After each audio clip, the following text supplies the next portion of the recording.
Welcome, everyone. Good evening, and welcome to the Housing Action Coalition's 19th Annual Housing Heroes Awards. I think we should also note that it is the 19th month of our lives really being very much on Zoom, and we just want to thank everyone for coming to one more Zoom event. So for those who don't know me, I'm Todd David. I am the Executive Director of the Housing Action Coalition. And I am especially excited to MC this program tonight because we have so much to celebrate in the next 60 minutes.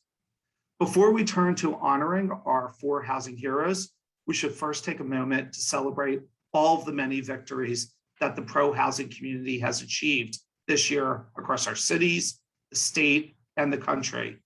Maybe most importantly, at the federal level, new leadership in the White House and at HUD has meant new ideas and a renewed commitment to addressing our country's housing challenges.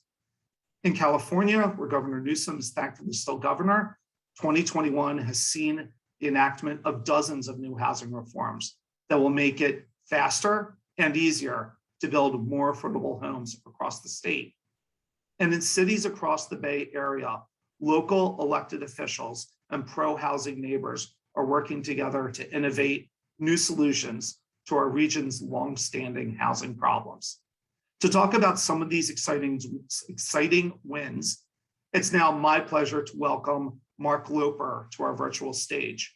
Mark is a partner at Rubin, Jiménez & Rose, where he specializes in land use and environmental law.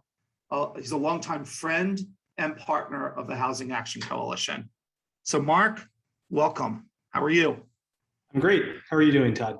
I am doing well. Mark, thank you so much for joining us. And we want to thank the entire team at Rubin, Jiménez & Rose for serving as presenting sponsor. I believe this is the fourth year in a row, maybe at least the fourth year, that Rubin, Jiménez & Rose has been the presenting sponsor of our Housing Heroes. And, and I just want to say on a personal note how much I appreciate the partnership that the Housing Action Coalition has with you guys. You guys are great. And for those who don't know, for the last 2 weeks, Rubin, Jiménez & Rose has actually been hosting us in their office, and we've been working from there, and we are actually broadcasting tonight from Rubin Jiménez & Rose's office. So Mark, thank you. I thought about doing it from your office, but I decided I thought Andrew Jiménez's office would be a better place to broadcast from. He has a better view. Yeah, okay. So to start off, Mark, let's talk about some of California's new state housing laws recently signed by Governor Newsom. Right, not surprisingly, we were particularly excited about the passage of SB 9 and SB 10 that effectively ended exclusionary zoning across the state and will go a long way toward alleviating our state's housing shortage. Can you talk about the significance of SB 9 and 10? Yeah, absolutely. Why don't we start with Senator Wiener's SB 10? It provides cities essentially with a quick and easy way to rezone for moderate density around housing without having to go through a years-long housing element process. I think this bill is particularly important because so much of the discourse surrounding housing in California is focused on Sacramento versus the cities, which isn't necessarily fair to the state. And SB 10 is one of several different options out there where Sacramento is giving cities an opportunity to hit their RHNA goals quickly in appropriate locations for housing. SB 9 is the one that most people know about. It got the most press, and that's for good reason. Senator Atkins' bill basically does two things. One, it allows most single-family parcels to be divided into two, and then two, it allows at least 2 homes to be built on each lot. So it's essentially fourplex legislation, and it eliminates single-family zoning. Also, a quick shout out to SB 8, which extended Senator Skinner's SB 330 Housing Crisis Act for 5 more years from 2025 until 2030. So Todd, let me ask you a question. If you could change one statewide law, what would it be and why? Ooh, putting me on the spot here. It's a good question, Mark. I think one of the things that at the Housing Action Coalition that we see and we have, a high level of frustration with is often what we view as the misuse of CEQA to, stop clearly environmentally friendly urban infill housing be entitled and built. And so I think it would be helpful, right, if there was, I know there's often been talk, or through the years been talk about kind of like a loser pay provision to CEQA. And so I think something like that could kind of help return CEQA to its original purpose to be focused on true environmental issues. So I think that's one thing, but it's like one of those things, right, where people say, what's the one thing that you can do? And I know that wasn't the question you were asking, but right, like there's 10,000 things that we need to be doing at the same time. And so I think we always need to be on the lookout, right, for laws that will help reform zoning, that will streamline entitlements, and that will provide a consistent source of funding for permanently subsidized affordable housing. Taking any of the above is stuff that would love to see progress on, but certainly the CEQA thing is something that I feel like we run into time and time again. Okay, Mark, I'm going to come back at you now. So now let's talk about cities. When you look across the Bay Area, what are some of the local pro-housing reforms that stand out to you? Obviously, Berkeley beating the state to the punch and starting a general plan land use update that eliminates single family zoning about 100 years after the concept was created there is fantastic. And that's actually not a very politically easy decision to make in a city like Berkeley. Across the Bay in San Francisco, SB 35 continues to be used for a number of different 100% affordable housing projects. And as we're going to hear about later this evening, it's great to see an SB 35 mixed income project also get approved. DM Development's 300 Daharo project shows that SB 35 can pencil for certain kinds of market rate housing projects in major housing markets, and where you can really pack in a lot of units using SB 35 and a density bonus. Down south, San Jose continues to approve projects and see a lot of housing get under construction, particularly in its downtown, which is great. Okay, ball back in your court, Todd. Moving from housing policy wins to housing advocacy, what do you see as the most critical task for housing advocates to accomplish in the next year? Another really good question. I mean, the thing that pops to front of mind that I think advocates have to be paying attention to is the housing element process, right? We want to make sure that municipalities are taking it seriously and turning in elements that can actually result in housing being built. We know that there have been just like anything else, right? There are good actors and bad actors, and unfortunately, bad actors have sometimes used housing element to put forward elements that they know is not going to result in housing getting built. And so I think that the advocates really need to be paying attention to that. I do want to shout out, I think that the YIMBYs are paying attention to this and encouraging kind of the advocacy world writ large to pay closer attention. So I would say that I think this year that would probably, it's certainly not the only thing on my list, but it may not end up being the top thing on my list, but it's really towards the top of the list. Okay, so Mark, in addition to the state and local policy wins, we've also had some notable victories in the courts. So it's after office hours. So in non-legalese, if possible, can you tell us about those wins and what you think will be the most positive implication for the pro-housing community? Carla's lawsuit against San Mateo is probably going to be the most impactful. It was an appeals court decision, and it was published, which means that it's binding on basically every other court in California except for the Supreme Court. It confirmed that the Housing Accountability Act has real teeth, in that approval bodies really do need to follow their objective guidelines and not base housing decisions on subjective and potentially personal opinions about neighborhood character, which is great moving forward.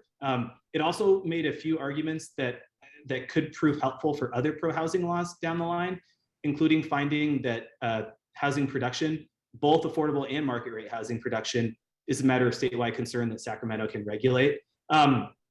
Interestingly, and I'm sure there are a few Carla folks participating, Carla actually had a second big victory last week down in Orange County when a trial court judge essentially threw out her own opinion, finding that Huntington Beach had not violated the HAA. It was pretty clear that Huntington Beach had used some pretty subjective and wishy-washy grounds in its initial opinion. And in the court, apparently, well, Ed Carla's suggestion read the San Mateo case and took that opinion to heart and essentially acknowledged that she's preliminarily going to reverse her decision and reach the exact opposite conclusion. So it's a really cool, somewhat quick example of seeing the effect of a good published case out there. And hopefully other judges and even more hopefully other administrative decision-making bodies will take the lessons of that San Mateo case to heart. Yeah, no, that was, yeah, it was, I think it was the same week that the ruling came out that SB 9 and SB 10 got signed into law. And, you know, every once in a while, there's a week where you can say like, okay, we are making progress. And that was certainly the week. Mark, you know, I want to thank you and Ruben, Judas, and Rose for all the support. You know, you guys are all great, you know, with the exception of Fradden, but we could have that conversation another time. And, you know, we really appreciate and enjoy the partnership that we have with you guys. So thanks for joining us this evening. Thanks so much, Todd. So all of us at the Housing Action Coalition, we also want to thank our other Housing Hero Awards premium and platinum sponsors for making this year's event possible.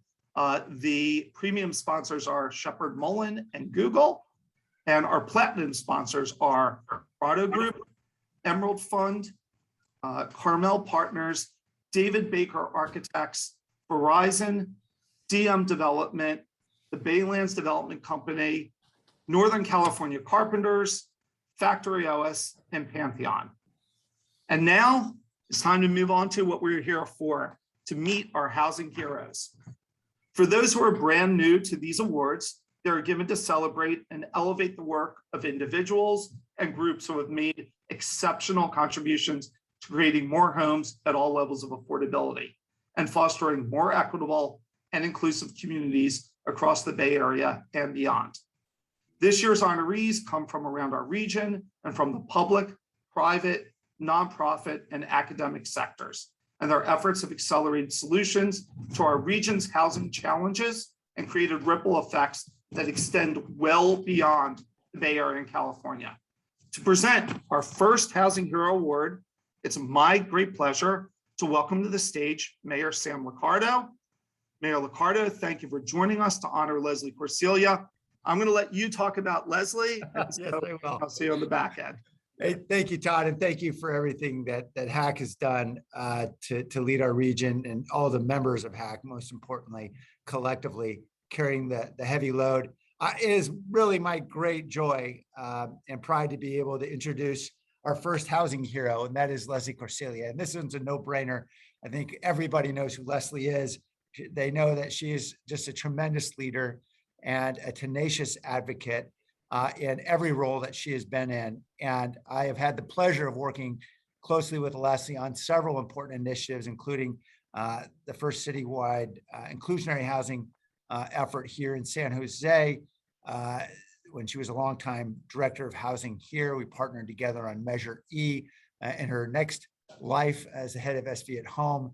And of course, also working together with her on CASA, as so many of us did, really forwarding really bold ideas that for the first time brought a region together, though admittedly with a lot of challenge. I'd like to talk just briefly about Leslie's incredible career. She started her career at the state level in the California Department of Housing and Community Development, where she was overseeing the day-to-day activities of the state's housing loan and grant programs. And by the way, she worked to pass and then implement the very first affordable housing bond initiative, which made about $550 million available for construction and rehab of affordable housing throughout the state. Of course, 99% of that money went to LA. I'm sorry, that's a joke. Anyway, but nonetheless, Leslie's been an incredible champion here in the Bay Area. She was our first assistant director of housing when our housing department was first created in 1991, and then subsequently served for 14 years as the director until her departure in 2015. During that time, San Jose led the state in the construction of affordable housing units, more than 21,000 leveraging a lot of redevelopment money. Don't we all remember those days fondly, redevelopment money? More than $2.7 billion leveraged, not just from public sources, but also private sources. And as I mentioned, San Jose became the largest city in the country with a citywide inclusionary housing mandate, which we passed roughly in 2008 or 9, and then of course litigated for the next 6 years to the California Supreme Court. But the good news is we did prevail, and that is because of Leslie's great work. And I know it was a challenging time because there was very vocal and well-funded opposition. And Lesllie throughout the time kept her professionalism, always being a fair broker of information at the same time that we were pushing ahead. Then of course she founded Silicon Valley at Home, which has been an incredible force for affordable housing in our community. She's, of course, the first executive director. And then it really was a startup and not easy to do. She started with herself as the lone employee. It grew to 12 employees and really has made a name for SV at Home as a force in changing policy and leading initiatives early on, helping with the advocacy and leading with other organizations. Our county Measure A, the $950 million measure in 2016 for affordable housing and homelessness, which is today creating units. We're grateful for all that work. And then creating the Action Fund that ultimately ran the Measure E campaign here in San Jose that is providing between roughly $50 and $70 million a year to help us address affordable housing and homelessness here in our city. Throughout that time, she was co-chairing the committee to house the Bay Area CASA, as we all affectionately know it, really bringing together a lot of leading voices here, but not all consonant voices. There are a lot of differences we know around the table and from externally, but really put together an incredible package of bold initiatives. We're still working on those initiatives, but the important thing is we got regional organizations to buy off and support those efforts around production and preservation and tenant protection. And that's in no small part due to Leslie's great leadership. So she has been the great voice for affordable housing in our valley for so many years.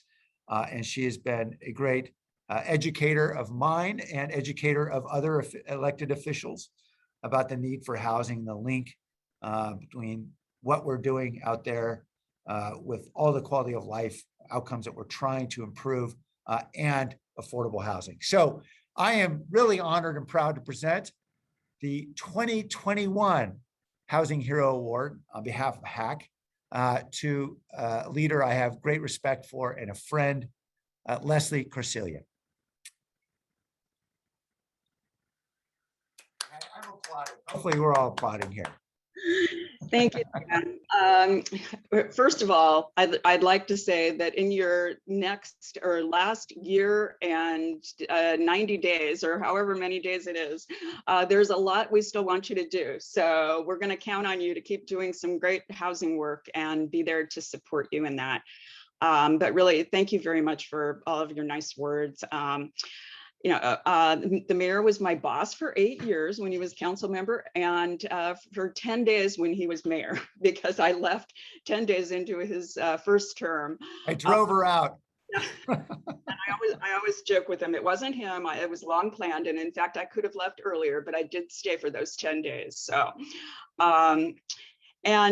some of the highlights really, the mayor mentioned Measure E, which was, really a challenging fight in the middle of a time when people were not really excited about taxing themselves. And so it's already earning money and already being used to produce more affordable housing in San Jose. So I'm really excited about that, and we'll see what's next. We know we need to rethink Measure A, which is going to run out of money soon, and so that may be next on our list.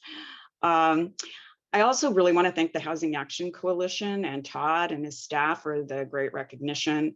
I've really enjoyed working with the HAC and getting to know them over the last few years, and especially as they started working more in the South Bay. And we've been working together on issues both here in the Bay Area and in Sacramento. And Todd, they discussed earlier in the program a number of huge housing wins that happened this year and over the last 3 years. all of us working together have been able to push all of the CASA package through the legislature. And I know that people like Senator Cortese and Senator Skinner are also on this call, and certainly really appreciate all of the work that they did to help make that happen. I want to spend and make sure that I spend part of my couple of minutes to talk about how important advocacy is. And how important work that HAC does and SV at Home does. Advocates push for action, they organize, they speak up, they don't give up. Right now, housing is getting the attention it deserves in Sacramento and also in cities throughout the state. But it's hard to do things. And I think actually hard isn't a strong enough word. And advocates come in and help support council members and support members of the legislature in making tough decisions, and they need us to be able to speak up.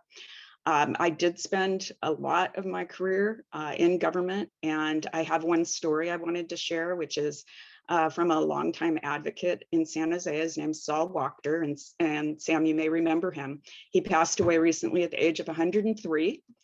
And in one very contentious council meeting, he walked over to me after speaking, and I was at the staff table, and he apologized for being so rough.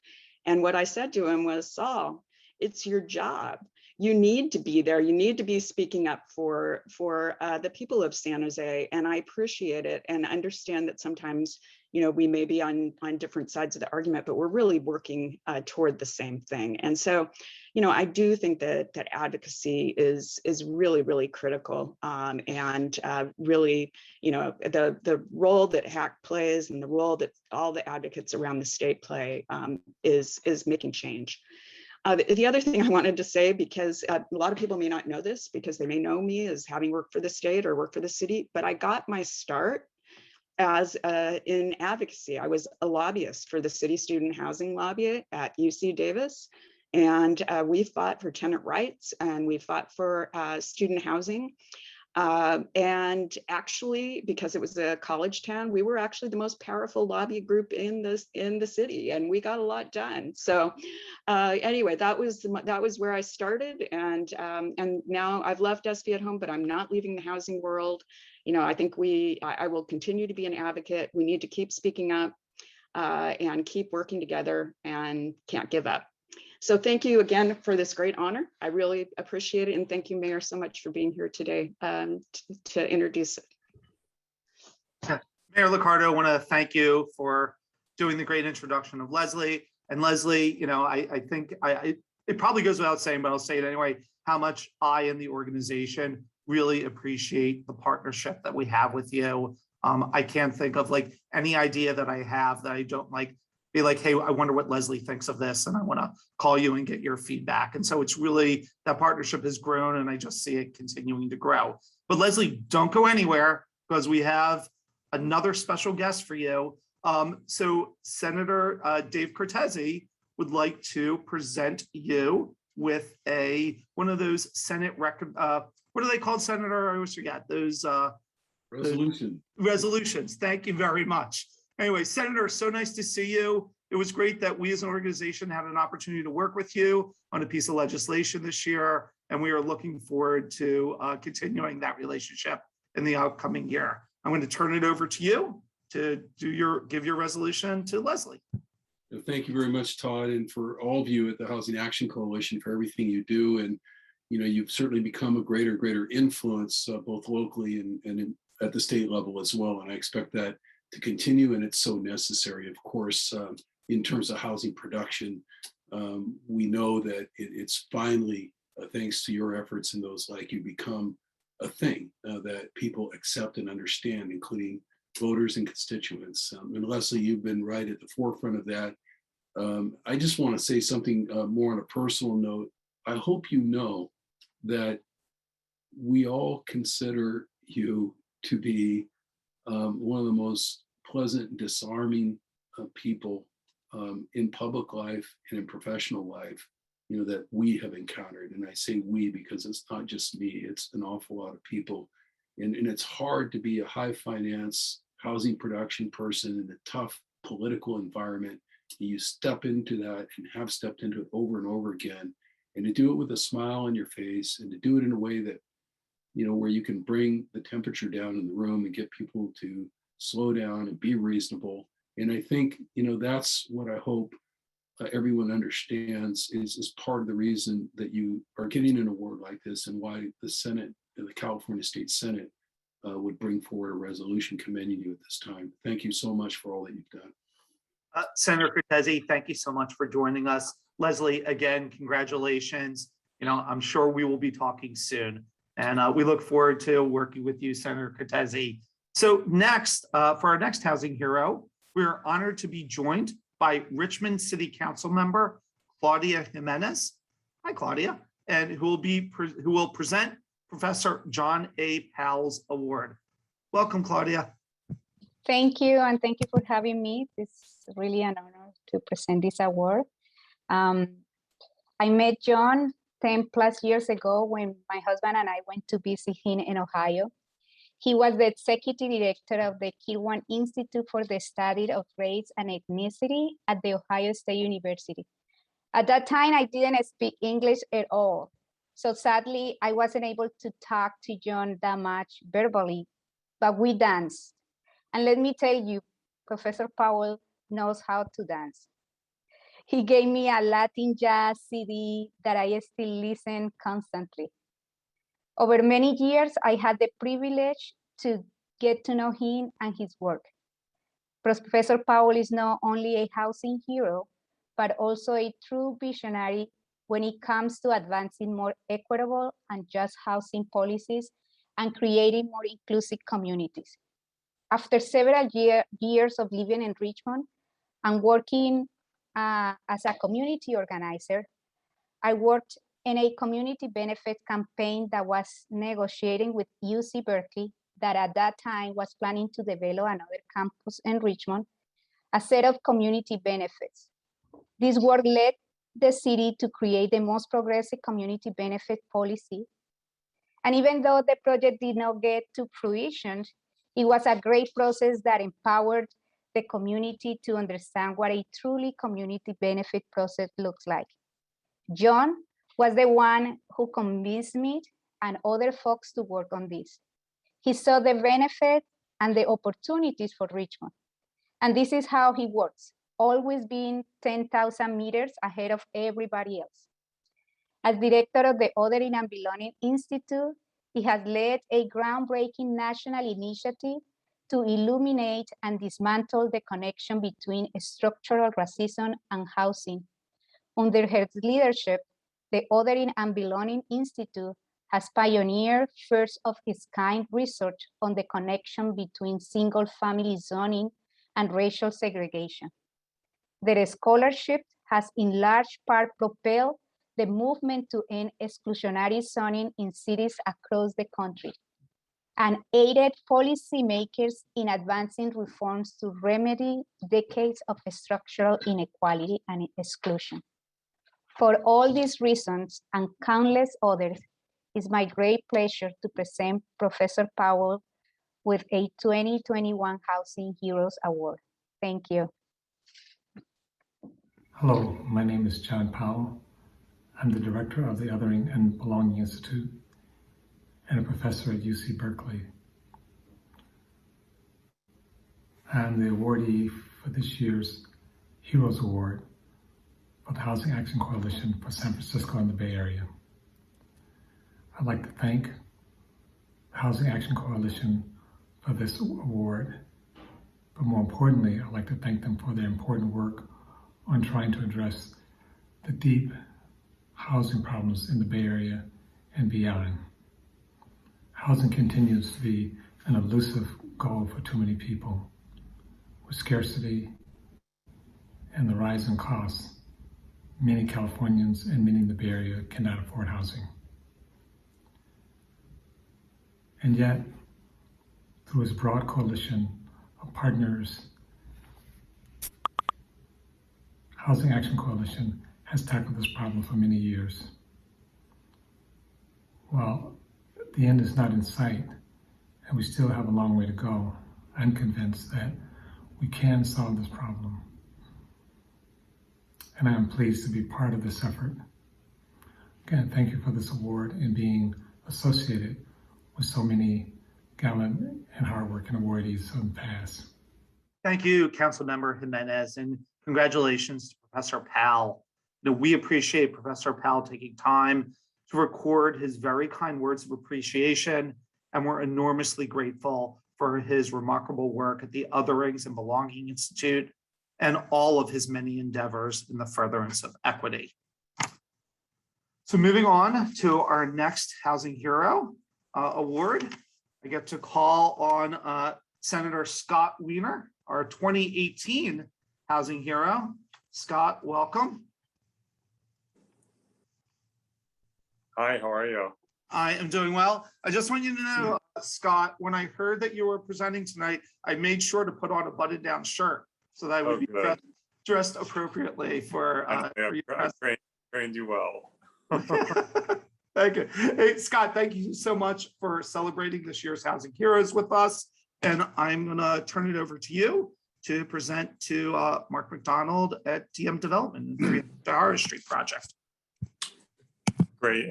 Thank you so much, Todd. I just want to, first of all, thank the Housing Action Coalition for being an incredible partner in the work that we do in Sacramento, but really work that's happening around the Bay Area and I know beyond. The HAC has been just an invaluable part of the pro-housing coalition, of the coalition that stands for the basic proposition that we should have enough housing for everyone who needs it. It seems so basic, but we've somehow strayed from that basic moral notion of having abundant housing in California, and we need to get retethered to that fundamental notion. And the HAC has been really just doing extraordinary work in coalition with other pro-housing organizations. So thank you, Todd, and to everyone at the HAC. So as a former local elected official, I am keenly aware of the importance of local government in being part of the solution for housing. As the former president of a neighborhood association, I'm keenly aware of the importance of people being engaged in our neighborhoods and being part of the solution in terms of the future of any neighborhood. This is all incredibly important. But I also know that as important as local decision-making and local engagement is, and it's incredibly important, there have to be some baseline rules. And one of the challenges we've had with housing is that over the last 50 years, we've allowed too many cities to engage in a race to the bottom in terms of producing less and less housing and really not having much incentive to build housing, because if you're going to build it and all your neighboring cities aren't going to build it, that's a problem.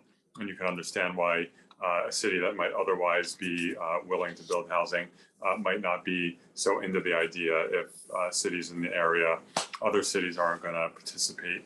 And so some of the work that we've been doing, really even predating my arrival in the legislature, going back 6-7 years, has been to really have clear and enforceable state baseline rules about how we go about building housing and setting those standards, and then having local decision making within those standards, similar to what we do with public education or any other number of critical state priorities.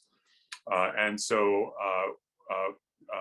the project, our Housing Hero Award this year is going to Mark MacDonald at DM Development for the 300 Tahara project, which has really exemplified the implementation of some of those important state laws, our state housing laws. And of course, some of those laws people are very aware of, requiring that cities allow accessory dwelling units or in-law units, the Housing Accountability Act, to make sure that cities are actually following their own rules and not changing the rules in the middle of the game, the housing element process. But specific to 300 Tahara, and this is why this is really important to me. This project, in addition to invoking the state density bonus, which is a 40-year-old state law that was really a dead letter for a long time, and we have given it life and teeth starting about 5 years ago. But 300 DeHaro also invoked Senate Bill 35, streamlining, and that was the first bill that I introduced when I was a brand new senator in December of 2016. And what SB 35 does is, in cities that are falling short of their housing goals at particular income levels, you become a streamlined city, which means that if someone comes forward and says, I have a project that complies with all of the local and state height, density, et cetera, rules, you have to give a permit. No discretion, it becomes a ministerial permit. You can't drag it out for a long time. You have somewhere between 3 and 6 months to give the permit. No CEQA, no discretionary review, no conditional use. It is simply a ministerial permit. And it's a very powerful law. And in San Francisco, it applies to any project that is at least 50% affordable. And there are other cities where it applies to every project because there are so many cities that don't meet any of their state housing goals. And so in San Francisco, we've seen quite a few SB 35 projects that are 100% affordable, which is terrific. It dramatically reduced the time and expense to get these affordable housing projects approved. Bridge Housing has told us that in California in general, for their 100% affordable projects, SB 35 has reduced the average approval time from 7 years to 4 months. So what is terrific about 300 DeHaro is it's the first SB 35 project in San Francisco that is mixed income. That's 50% below market rate, 50% market rate. And that is a beautiful thing. And although we always want all of our developers market rate, affordable, any developer to work with the local community, SB 35 sets a backdrop that the project is going to be approved and it's not going to be dragged out for years and years and years. And 300 DeHaro really exemplified that in terms of getting the project approved, invoking the density bonus. And these state laws are controversial when they're implemented, and there are people who have concerns about community participation, and we want community participation, but ultimately there has to be a reasonable beginning, middle, and end of a process. And we're past the point where it's acceptable for it to take years to approve housing that complies with state and local laws. We are in a profound housing shortage. It is doing just huge damage to San Francisco, to the Bay Area, to the whole state, in terms of the ability of middle class and working class people to be able to be here. It's threatening to damage our economy, our climate efforts as we push more and more people into long commutes. And so SB 35 is part of the solution. And I want to thank 300 DeHaro and DM Development, Mark MacDonald, for invoking it in this new setting in San Francisco, mixed income development. So congratulations, and it's my pleasure to present the 2021 Housing Hero Award to Mark MacDonald and DM Development. I also just want to acknowledge David Sterlace, Kara Halsell, John Beck, and Roman Bootman for your work as well. So congratulations. Thank you, Senator Wiener, for this Housing Heroes Award. I am thrilled to be here today to accept this award on behalf of DM Development and our project at 300 DeHaro in San Francisco. I first want to thank you, Senator Wiener, and all of the state legislators who have worked so tirelessly and courageously to pass legislation to help solve California's housing crisis by making the process of entitling, permitting, and building new housing more certain and more streamlined. I would also like to thank Todd David and the entire San Francisco Housing Action Coalition for their great work advocating for well-designed housing at all levels of the economic spectrum. And last but not least, I would like to thank Rich Hillis and the San Francisco Planning Department, who have done an outstanding job processing our 300 DeHaro project application and meeting and exceeding their deadlines. California's perennial lack of housing production has resulted in some of the highest rents and home prices in the country and has exacerbated the homeless crisis. But now we finally have tools such as SB 35 and the state density bonus that will allow us to start addressing these significant historic issues. Over the last decade, DM Development has delivered hundreds of new housing units across the city and beyond. We pride ourselves on community engagement and the quality and design of our projects, whose goal is to enhance and enrich the lives of those at all levels of income. And our main objective for 300 DeHaro is to create housing for the missing middle. Middle income housing is an acute need in San Francisco, and it has been especially difficult to finance in today's construction market. 300 DeHaro will contain 450 total units, the majority for middle income households.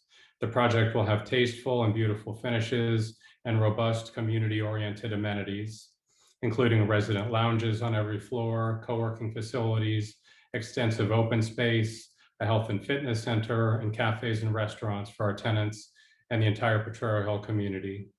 We're using the state density bonus program for 300 DeHaro, and as Scott mentioned, we are one of the first market rate housing projects in the city to use SB 35 to streamline the entitlement process.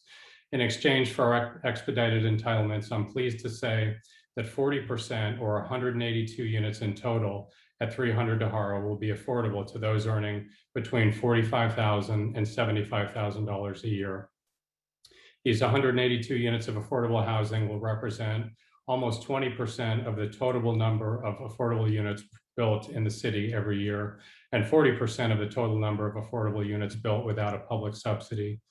And we're hoping that 300 DeHaro will demonstrate how middle-income housing can be delivered quickly and efficiently, and how this type of housing with its affordability, community orientation, and innovative design can be a model of housing to come. And so, thank you again, Senator Wiener and the San Francisco Housing Action Coalition for this award and for this wonderful event. And to my team at DM Development, as well as BAR Architects, Berg Davis Consulting, and the Pelosi Ziblatt Law Group, who have all made this project possible. Thank you again so much. Thank you, Scott and Mark. You know, SB 35 is one of the hallmark pieces of housing legislation over the past few years, and it is so inspiring to see projects like 300 DeHaro Street use it to its fullest capacity. So last, but certainly not least, it is my honor to welcome California State Senator and 2018 Housing Hero, Nancy Skinner, to the stage. Senator Skinner, come on up.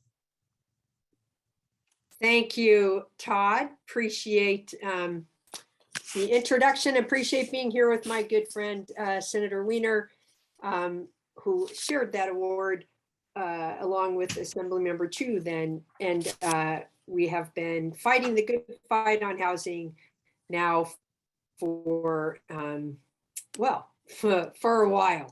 And we have a lot more to do, obviously, but we've done a lot.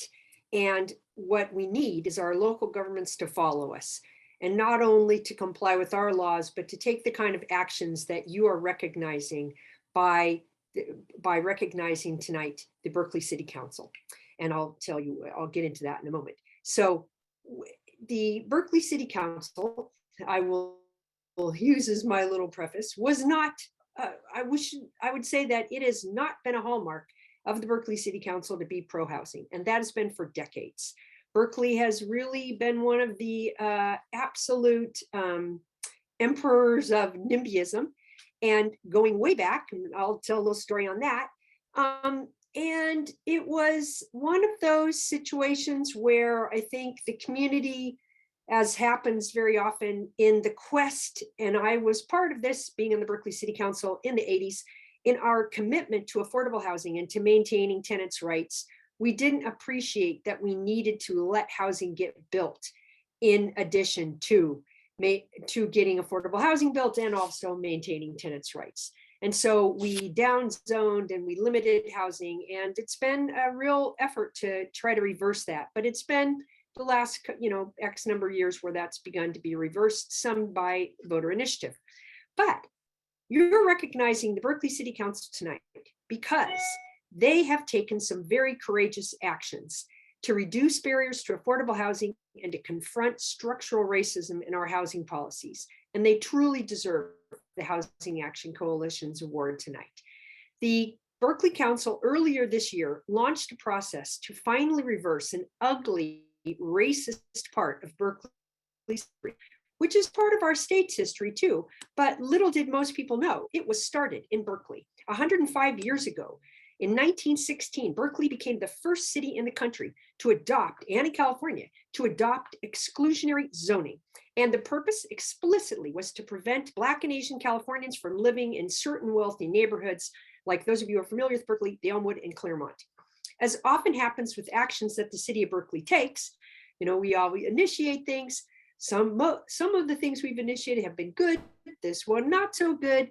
The embrace of single family zoning spread like wildfire throughout California and the US, to the point that in California, single family zoning became the norm in about 2/3 of California residential land, which made then multi-unit housing illegal in all of those areas where single family zoning was adopted. So I was particularly proud this year when the Berkeley Council, led by Mayor Arreguin, Vice Mayor Droste, and Councilmember Taplin, launched a process to finally end exclusionary zoning in Berkeley, the founder of it. And that action helped breathe life into Senate Bill 9, which was adopted by the legislature this year by my good friend, State Senate President Pro Tem Tony Atkins, the purpose of which was to end exclusionary zoning throughout California. And I'm proud to say that Governor Newsom signed SB 9 into law just a few weeks ago. The Berkeley Council also deserves kudos because they've been working to end parking requirements, a bill that I've carried multiple times and couldn't get through to the state, and Laura Friedman just carried, didn't get through. But parking requirements make housing unnecessarily costly. And so I really appreciate that Berkeley Council is recognizing that they're acting to limit that, and that you all are recognizing them for that bold action and courageous action. And finally, because they have started to adopt policies that will streamline the creation of affordable housing. Many of the bills that I have carried that in effect green light housing in general, mostly benefit affordable housing because in fact, you talk to every affordable housing developer, their process from submitting the application to getting a permit can take 10 to 15 years. Absurd, completely absurd. And so we need to streamline that. It needs to take a few months at most. But I'm privileged to now introduce our Housing Hero Award winners, Mayor Jesse Arreguin, Vice Mayor Lori Droste, and Councilmember Terry Taplin, who are here this evening representing the entire Berkeley City Council. Congratulations. Well, thank you so much, Senator Skinner, for that introduction. And want to thank the Housing Action Coalition for the 2021 Housing Hero Award and recognizing the work of the Berkeley City Council this past year. And I also want to thank HAC for your role in helping advance pro-housing policies, not just in the Bay Area, but throughout the state of California. And, as a mayor, I often sit in meetings and often hear from those who are opposed to housing, those who are concerned about change. And I think it's critical that we hear from those impacted by our housing crisis. Young people, working people.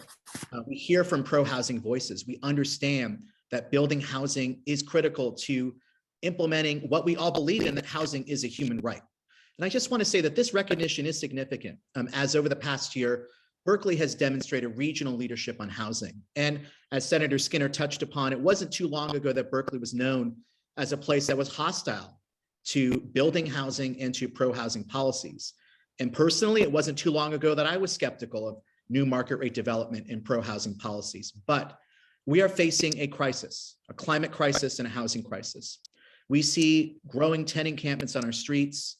We see wildfires and the worsening impacts of climate change. We know the status quo is not working, and that housing, building dense infill housing close to transit, is critical to reducing greenhouse gas emissions, and is also critical to addressing the shortage of housing and the lack of opportunity in our region.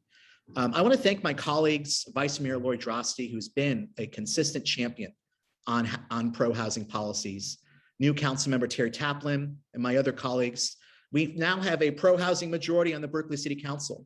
And that's enabled us to advance policies like working to build missing middle housing in our single-family residential neighborhoods, addressing something that I'm not proud about, that Berkeley was the first city in the country to adopt single-family zoning, to exclude African Americans and other people of color from the exclusive Elmwood district. And last year, we saw people marching in the streets of Berkeley and the Bay Area and throughout the country, talking about ending systemic racism. And if we really do believe in ending systemic racism, we have to end systemic racism at all levels, including in our housing and land use policies. I'm proud that Berkeley was one of the first cities to launch an update to our housing element. We did not appeal our RHNA numbers. We embraced those numbers and the need to build new housing to not only meet our regional responsibility, but to create new homes for people in our community. We're working to build and preserve affordable housing. We have embraced Assembly Bill 2923 to build housing at our North Berkeley and Ashby BART stations. And lastly, I'll say, and I have the pleasure of serving as president of ABAG, Association of Bay Area Governments, the opportunity through our new RHNA cycle and our new Plan Bay area, I think presents a real opportunity for us to not only address the decades of racial exclusion in our region, to correct our jobs housing imbalance, but to address the many generations of underproduction that we've had in our regions. So we look forward to doing this work with all of you, and thank you to our senators and legislative champions for really pushing the envelope in Sacramento. And I want to turn it over to Vice Mayor Droste. Well, thank you, Mr. Mayor, and thank you for your leadership.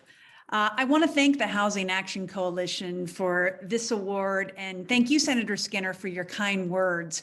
I'm honored to share the stage not only with my fellow awardees here and with the Berkeley City Council, but also Mr. Powell, Ms. Corsiglia, and DM Development. We all stand united under one concept, and that is housing is a human right. When I first began drafting legislation to end exclusionary zoning several years ago, it was a little bit of a different time, and some people in the community, particularly in the Elmwood neighborhood where single-family zoning was born, weren't necessarily ready to have these admittedly hard conversations around the connection between land use, affordability, opportunity, and inequality, even though the academic literature has always been clear. Although housing affordability and scarcity has always been an issue and providing homes has always been the answer, it wasn't until 2020 that issues around systemic racism, inequality, and homelessness were even more prominently displayed on our streets. And those issues actually figured more prominently in city halls across the country. And I'm so proud that our city council was able to coalesce around these two ideas. One, the fact that exclusionary zoning is undeniably problematic and leads to negative outcomes and opportunities for residents. And two, we as policymakers and as a city, we're going to try to do something about it and allow more opportunity and equity throughout our city. Berkeley has always been a beacon, as Senator Skinner mentioned, sometimes for bad, but we've also been a beacon for good things as well. We've led the nation on many issues, and this is just another example. When Berkeley leads, we tend to find that others follow. And subsequently, as you mentioned, state lawmakers followed suit under the great leadership of our panelists, Senator Skinner, who's here this evening, Senator Wiener, and all the other wonderful legislators we've heard from this evening. And our legislation was hailed as a model both internationally, but also by the White House. And the Housing Action Coalition played a really big role in allowing this to occur, because they are able to mobilize members just like you, and they support pro-housing leaders. So I want to thank you for that, and just leave you with this last hope that elected officials and policymakers can continue to be brave, particularly in the year ahead when we have these housing elements in front of us, so we can plan for the future. So thank you so much for your recognition, and thank you for your focus on providing people with homes. I appreciate it, we appreciate it, and future generations appreciate it. Thank you. I'll turn it over now to Councilmember Terry Taplin. Thank you, Vice Mayor Droste, and thank you, Senator Skinner and the Housing Action Coalition. I'm honored and humbled to accept this award on behalf of the City of Berkeley. sorry, my gorgeous background is blending with the gorgeous award. My journey in housing advocacy began with my own experience of housing precarity, losing my housing, and my partner and I being unable to find a place of our own. So here I am, a lifelong tenant, displaced from the town that I grew up in. We are now back with my mom. And being elected last year, we were able to tip the balance in council from an exclusionary majority to a pro-housing majority. And I am deeply proud of the work I've been able to accomplish with Mayor Arreguin and Vice Mayor Droste to redress our legacy and exclusionary zoning and initiate our housing element process. But we could not have done that without the support of the pro-housing community. Groups like the Housing Action Coalition and our groups in Berkeley Neighbors for Housing and Climate Action, North Berkeley Now, South Berkeley Now, and others. That being said, we still have to get through our housing element. So, we are so Berkeley. So, I anticipate a lot of robust, engaged dialogue throughout the community. As I say, I'm here for it, and I could not be more proud and more confident and have more faith in our community. So thank you all so much. So Nancy, Jesse, Lori, Terry, thank you all so much for your leadership and everything that you do. And Lori, I'm glad that you brought your fan club with you to the event. That's awesome. Yeah, that is great. I also want to say, I think that it really speaks to, you were saying that, when Berkeley leads, others follow. So, I would ask you to keep your ears open. In about 2 weeks, you may hear of a ballot measure that the Housing Action Coalition has worked in coalition with a group of partners to perhaps change minimum zoning in San Francisco to 4 units of housing. And we are doing that work in no small part because of the inspiration that you all provided us. So we are excited and we look forward to moving that forward. Anyway, congratulations on well-deserved honor. We'll be talking to you soon. So for everyone, that is a wrap for the Housing Action Coalition's 19th Annual Housing Heroes Awards. I, again, want to congratulate all of our housing heroes and thank all of our special guests and presenters. I also, once again, want to thank the presenting sponsor, Rooming Jonas and Rose, and all of our sponsors for making this program possible. We appreciate everyone for joining tonight's celebration and for your pro-housing work all year round. Thank you and have a great evening.